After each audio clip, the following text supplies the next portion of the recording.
Dari sekian banyak penyakit pada saraf, tumor merupakan salah satu yang banyak terjadi di masyarakat. Sayangnya, gejala tumor saraf seringkali tak jelas.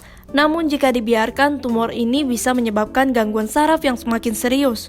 Oleh karena itu, penting bagi Sobat Visi untuk mengenali lebih dalam mengenai jenis tumor ini. Simaklah penjelasan tentang tumor saraf oleh Dr. Ziki Ombana, dokter spesialis saraf, berikut ini. Apa pengertian dari tumor saraf dan apa saja jenisnya? Untuk tahu tentang tumor saraf, maka saya akan jelaskan dulu tentang saraf tersebut ya. Saraf terdiri dari sistem saraf pusat dan sistem saraf tepi. Sistem saraf pusat yaitu otak dan sumsum tulang belakang. Sedangkan sistem saraf tepi adalah daerah kabel-kabel yang menjalar sampai daerah ujung-ujung jari dan tangan. Nah itu.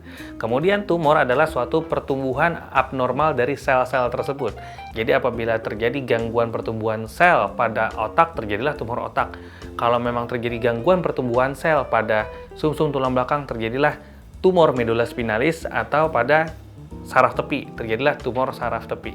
Dan tumor tersebut dibagi menjadi dua, tumor primer atau tumor sekunder. Tumor primer adalah tumor yang memang tumbuh dari sistem saraf tersebut, sistem sel saraf tersebut ya.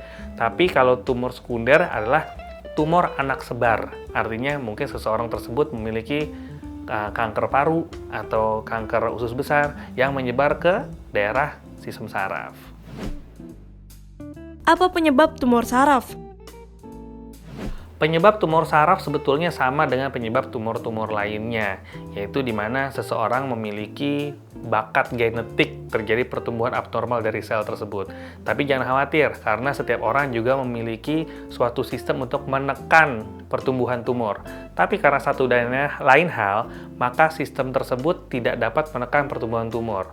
Biasanya apa? Biasanya karena memang daya tahan tubuh. Kemudian yang kedua, adanya namanya karsinogen atau zat-zat yang memupuk pertumbuhan tumor tersebut yang biasa kita dapatkan dari makanan, dari polutan, dari gaya hidup, dan banyak sekali misalnya radikal bebas dan lain-lain. Apa gejala tumor saraf? Gejala yang dirasakan dari tumor saraf tergantung dari sistem saraf yang terkena. Kalau terkena di otak, awalnya ditandai dengan sakit kepala secara progresif dan kronik ya, lama dan semakin berat. Begitu pula dengan di daerah sumsum tulang belakang, tergantung areanya di mana. Kalau kenanya di daerah depan, maka akan mengenai sistem motorik, terjadi kelumpuhan atau gangguan pergerakan. Tapi kalau terjadi di gangguan belakang, di sebelah belakang, maka terjadi gangguan sensorik atau sistem rasa. Misalnya karena rasanya menjadi kesemutan, kebas, dan seperti itu. Lalu apabila di sistem saraf tepi, maka tergantung kabel mana atau saraf mana yang terkena, otomatis disitulah organ yang mengalami gangguan. Bagaimana pengobatan tumor saraf? Untuk menegakkan diagnosis dari tumor saraf, maka seorang dokter akan melakukan anamnesis atau wawancara dari pasien. Kita akan menanyakan onset atau sejak kapan keluhan tersebut muncul. Karena yang disebut tumor biasanya munculnya antara hitungan bulan sampai tahunan. Artinya dia menahun ya, lama. Kemudian kita akan lakukan pemeriksaan fisik dan pemeriksaan penunjang. Pemeriksaan penunjang apa yang dilakukan? Yaitu pemeriksaan penunjang biasanya kita lakukan MRI di daerah sistem saraf yang kita mau lihat. Bisa itu di otak atau di sumsum tulang belakang. Kemudian bisa juga dilakukan pemeriksaan laboratorium berupa tumor marker, dan tentunya kita akan eksplorasi pemeriksaan lain apakah penyebab tumor ini primer atau ini adalah tumor anak sebar, karena tata laksananya sangat berbeda. Bagaimana pengobatan tumor saraf?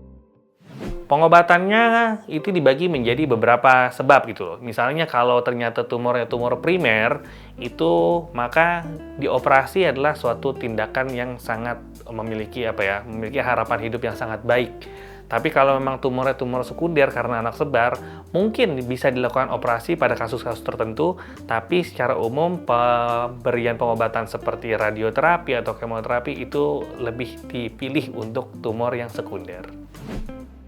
Bagaimana pencegahan tumor saraf? Untuk pencegah tumor saraf pada khususnya, tapi sebetulnya tumor pada umumnya ya. Yang pertama adalah apabila kita memiliki faktor risiko tumor di keluarga, tumor di organ manapun, maka kita harus lebih menjaga kesehatan, pola makan, dan segala macam. Karena kemungkinan ini menurun cukup besar.